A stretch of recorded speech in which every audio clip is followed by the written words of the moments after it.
Okay, so hello everyone. So now we're moving over to video number 2. So I'm just going to be looking at some of your comments on these videos. I'm just going to find them now. Where are they? Work them out.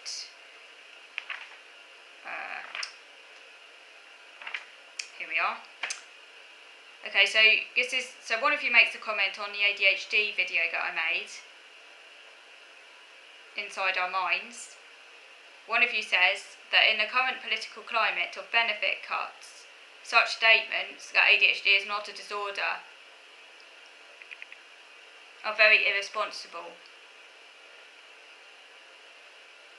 You say, but you are also not able to take medication due to OCD, fears around medication, plus the fact that being housebound, you are not able to have the medical checks which are needed. Yeah, that's a good point actually, because also in my case being housebound, that would also be a difficulty, particularly as I can't see anyone because I'm OCD.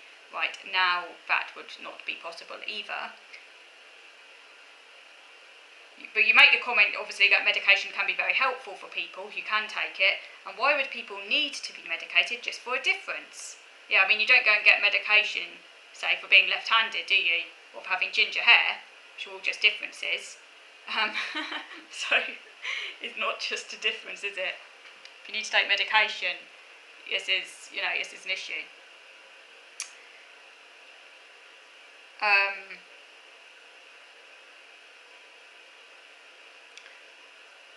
You agree that ADHD is a misnomer, although if the first D just means dysregulation instead of deficit, that would be more accurate, and it would mean that the acronym could remain the same. Yeah, I like that myself as well. So that would be attention dysregulation hyperactivity disorder. I think that would be a much better name than attention deficit, and we could just keep the title, so we don't need to change anything really, just that one word. You struggled in primary and secondary, but secondary was worse because social demands were greater and you were bullied badly, and you were unusual with your obsessive interest, being on subjects no one else seemed interested in. In my own experience, secondary school was very difficult for me. At primary school, I tolerated primary school. I mean, it wasn't great, but I tolerated it, It didn't cause me any lasting damage as such, although that's to say, well, I don't know actually, some of it might have done kind of subliminally, but it didn't destroy me like secondary school did. And I think if I'd just gone to primary school and I hadn't had the whole secondary school experience, I probably would have been saved quite a lot of problems. Potentially, I don't know, but potentially. Because secondary school did cause me a hell of a lot of stress. I enjoyed primary school. The only year of primary school that I positively enjoyed was year 6, but that's because I had a really nice teacher that year. I finally had made a friend in my year group. It was off and on, but I had finally made a friend, which was good. And the subject that we were studying, I was very, very, very interested in, because it was the human body, and I was really, really interested in the human body and learning about puberty, which was absolutely fascinating. Yes, I did bring a book into school about puberty, which got confiscated, but that's another issue. Ancient Greeks, learning about space. Lots of subjects that were just fascinating, but I think it's mainly because the teacher was very, very nice, and I got on with her a lot. That was a really nice year actually. That was 1997, 97 and 98, the year before I went to secondary school. That year was probably one of the best years of my life. Just a really nice year. I actually hated the weekends that year because I loved school so much, which was very rare and unusual. I just wanted to be in school all the time. I loved it that year. I did mess around a bit and was a bit annoying, but I loved that year. I think it's mainly because I had a nice teacher.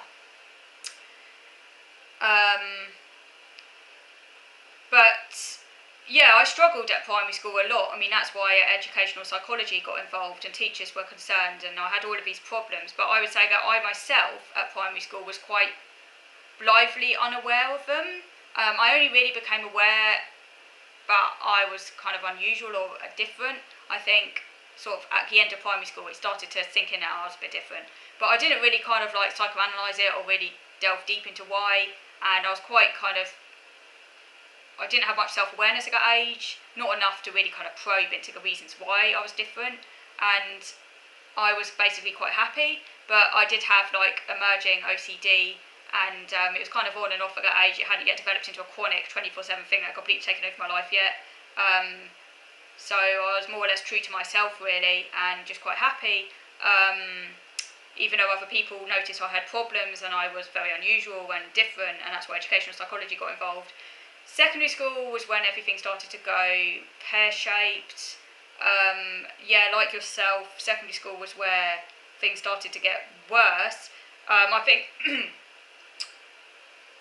in my other video I was talking about though how at secondary school, although my problems started to become less apparent, I think they were very apparent to me and they were very apparent to my parents. But I think teachers and others could maybe turn a bit more of a blind eye to them, and I think part of the issue there is because obviously at primary school you just have one teacher who gets to know you very well. At secondary school you have many different teachers, so they don't really get to know you as well. So I think my problems went more under the radar at secondary school, whereas at primary school teachers were more aware of them and it was like more like a big thing and they were more like concerned and everything. And then at secondary school I got some support. It was really very minimal and it didn't cut the surface at all, and I don't even know what the point of it was. It just made me feel like a weirdo because I had to leave lesson to go to this room 6, which was right the other end of the school, very segregated. So yeah, I was like thinking I'm this weird kid, I can't make friends, but I also, what's wrong with me, you know, I can't even do the work, you know, without actually knowing why. Very bad. I thought it was my parents' fault. Obviously you blame your parents, don't you, if you don't know the other reasons. Told I had a disability, but like, don't know what that is. I thought disability was just a physical thing. I was like, come on, I don't have a disability. What are you going on about? You know, yeah, it's weird. Just not knowing, you know. But yeah, organisation, a bit like yourself. I wasn't bullied actually. I was lucky in that respect. Because so many autistic people and people with other conditions are bullied. I was lucky. I was actually spared that. There's not to say obviously kids did tease me, and I was teased. And because I was obviously different and other kids took a mickey. But I think because I was a bit of a class clown, I kind of turned it on its head a bit, so I ended up just like making it into a joke. And I think that maybe is part of the reason why I was spared like the worst of bullying, because I annoyed other kids and I got on their nerves, and then obviously they would then like react. So kids did take the mickey and did like tease me and stuff, or try to tease me. But I basically I just found it funny. So for me, it was like a reaction. It just made me laugh. And obviously, I don't think bullies like that because they want the kid to be like crying and stuff. So yeah, but I was lucky in that I wasn't bullied, which I know not like in a hardcore way. I mean, obviously I was picked on, but not like I was picked on. One time, a kid actually threw a rock at me, which could have been quite serious, and luckily it didn't seriously injure me. It could have done. I was lucky. It hit my head as well. That could have actually been quite serious. But thankfully I wasn't. I mean, hell, that could have caused concussion if I was a bit closer. But luckily that didn't severely injure me or anything. Just grazed my head a bit. Yeah, so things like that. Kids did do things like that sometimes. But I wasn't like bullied in a kind of relentless way. But I did piss people off, and most people found me annoying and I don't think liked me really. I built up a bit of a reputation for myself at school because I was quite kind of like annoying. I think so I didn't have any friends, so I just kind of ended up being annoying basically. But yeah, so I relate to what you're saying though about things like organisational demands being a problem. You mentioned how in primary school organisational demands were a really big problem for me as well. I don't know where I would have been if my parents hadn't done everything for me. They literally did everything. They organised my bag, ensured that my planner was in order, ensured that I had everything I needed in school, that everything was filed, like my mum did all of that. Every evening, before school, she would organise everything.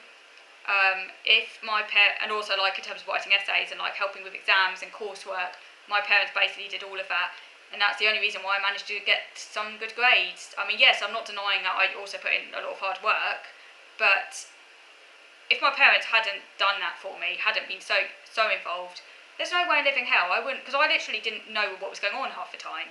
So if my parents hadn't really done all of that scaffolding, if I'd come from a different family, say parents that couldn't do that, I would not have got any grades. Like literally, I wouldn't have done it.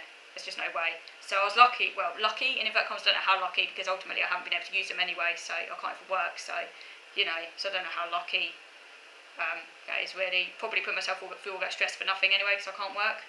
No one actually thought I'd get any GCSEs. Literally, no one thought I would. So I proved them wrong. But again, that was only because my parents spent so much time helping me, basically. So you describe yourself as a daydreamer at primary school. You spent a lot of time just dreaming about your interests, and you wouldn't even hear the teacher when they would speak to you. Yeah, I didn't really pay attention either. I was often told I wasn't listening. You couldn't organise your school bag or be on time for things, but your parents were able to do a lot of that for you. And the fact that school day at primary was just in one class that made that easier, unlike secondary where there were various classes you had to keep track of. And then you also say you're confident your dad had ADHD, and you also wonder about his mother, and you would like me to do a video maybe on my grandmother, where maybe I could tell you a bit more about things, her quirks, and because I suspect that she probably has something going on. So yeah, I'm happy to do that maybe in the future. And then you talk about how you have similar difficulties to some of the people on the programme that I talked about on dyslexia, although you yourself don't have dyslexia.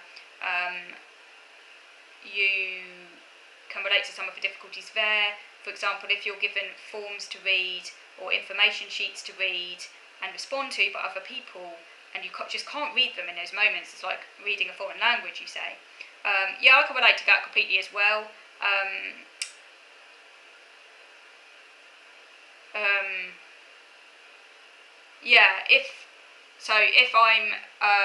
If someone gives me something to read, and I have to respond to it and read it there and then, pretty much nothing will go in. Like literally nothing.